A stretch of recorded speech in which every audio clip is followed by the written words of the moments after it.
بسم اللہ الرحمن الرحیم۔ کو عزیز طلباء، امید ہے آپ سب خیریت سے ہوں گے۔ آج کے لیکچر میں نظم آزادی کا مشقی سوالات حل کریں گے۔ آپ کے پاس آپ کے نوٹس ہونے چاہیے۔ پہلا سوال ہے نظم آزادی میں کہ اس نظم کے قافیے اپنی کاپی میں لکھیے۔ تو قافیہ کسے کہتے ہیں یہ آپ کو اس کا جواب آنا چاہیے، آپ نے 9 میں سیکھا ہوگا۔ قافیہ کا مطلب ہے پیچھے پیچھے آنے والا، پے در پہ آنے والا، بار بار آنے والا، وہ ہم آواز الفاظ جو کسی غزل یا نظم میں ردیف سے پہلے آتے ہیں، جیسے اس نظم میں تعمیر، تحریر، تقریر، تاثیر، تفسیر، تصویر قافیہ الفاظ کہلاتے ہیں۔ پھر سوال نمبر 2 میں ہے کہ اس نظم کی ردیف کی نشاندہی کریں۔ تو ردیف کسے کہتے ہیں؟ کسی غزل یا نظم میں کہ آخر میں وہ الفاظ جو ایک جیسے ہو اور وہ بار بار دہرائے جائیں، اسے ردیف کہتے ہیں۔ جیسے اس نظم کی ردیف ہے آزادی۔ پھر سوال نمبر 4 ہے کہ آزادی کے حصول کے لیے جن قربانیوں کا اس نظم میں ذکر آیا ہے انہیں اپنے الفاظ میں لکھیے۔ تو آپ نے جواب میں لکھنا ہے کہ احسان دانش کہتے ہیں کہ اس پیارے وطن کی بنیاد میں ہمارے شہیدوں کا لہو شامل ہے۔ بے شمار قربانیوں کے باوجود ہم نے یہ ملک حاصل کیا۔ شہیدوں کے لہو سے یہ زمین رنگین بن گئی تھی۔ ماؤں نے بیٹے، بیویوں نے شوہر اور بہنوں نے بھائی گنوا دیے، تب ہمیں آزادی جیسی نعمت سے بہرور ہو گئے۔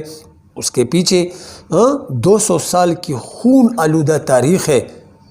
ہندوستان سے آنے والے مسلمانوں کو رستے میں لوٹا گیا، رشتہ دار ایک دوسرے سے بچھڑ کر کھو گئے تھے، مجاہدین اسلام نے جیلیں کاٹی، تب غلامی کے طوفان کا رخ موڑ دیا گیا اور آزاد فضا میں سانس لینے کے قابل بن گئے۔ خود ساختہ آقاؤں کا غرور خاک میں ملا دیا گیا تو پیارا وطن پاکستان دنیا کے نقشے پر نمودار ہو گیا۔ تو یہ اس کا جواب۔ پھر سوال نمبر 5 ہے کہ دوسرے شعر میں شاعر نے کون سی خاص بات بیان کی ہے؟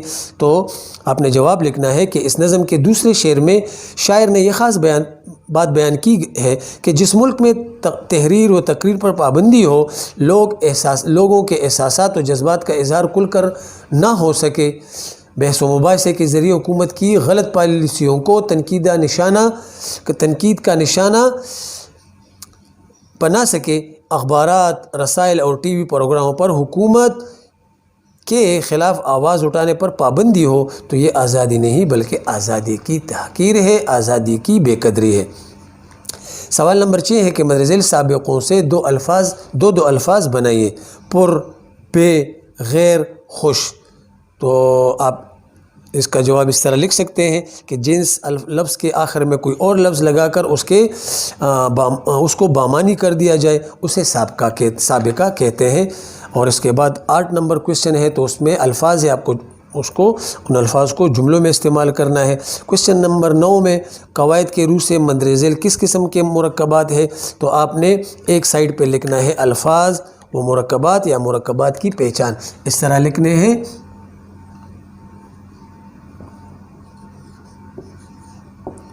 مرکبات، اور پھر آپ نے لکھنا ہے پہچان۔ مثال کے طور پر ایک مرکب ہے ایثار و عمل، تو آپ نے 9 میں یہ سیکھا ہے کہ جن الفاظ کے درمیان میں حرف اضافت آئے، حرف عطف آئے اس کو مرکب عطفی کہتے ہیں۔ اسی طرح آپ نے یہ 3-4 لکھ کر اس کی تصاویر یا اس کی پکچرز نکال کر واٹس ایپ گروپ میں شیئر کریں۔ جہاں پہ کوئی خامی، کوئی کمی ہو انشاءاللہ ہم پورا کریں گے۔